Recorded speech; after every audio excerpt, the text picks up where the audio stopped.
what my first appointment with EMDR was like. So I'm starting EMDR therapy. I have a lot of trauma and stuff in my life. I'm ADHD, all this, and there's a lot of benefits to EMDR. I've never done it because I worked on my trauma in different ways. My trauma isn't fully healed by any means, and so EMDR is the next step I felt in healing my trauma.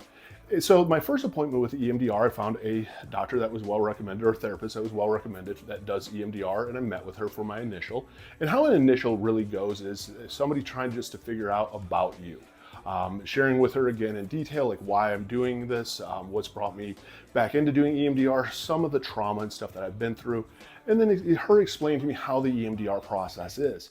For people that don't know what EMDR is essentially this, and this is as in layman terms as I can put it, is taking these memories that we suppress and repress back here that are in like that emotional side of our brain that we just forget about, like object permanence. Something happens and it just opens up and it's there. We've never processed it through, and this is a big struggle with people with ADHD.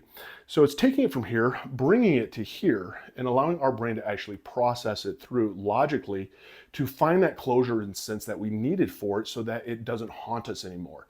It does have a 77% effective ratio, and again, it's just kind of like even with addiction and sobriety, it doesn't work for everybody, and you have to want it because you have to be honest.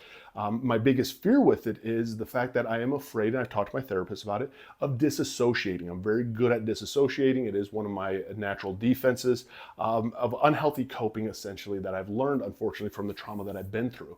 And I'm excited to be able to share this. That was my first appointment with her, was explaining that we're going to be doing small trauma to begin with, very, very small, because you don't want to start off with big trauma yet because you don't even know what to expect.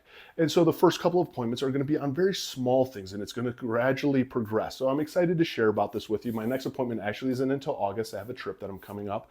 But as I go through this, I am excited to share about it because I think it's important for people to know what this is about and to know that it is something that is a very viable way to help heal.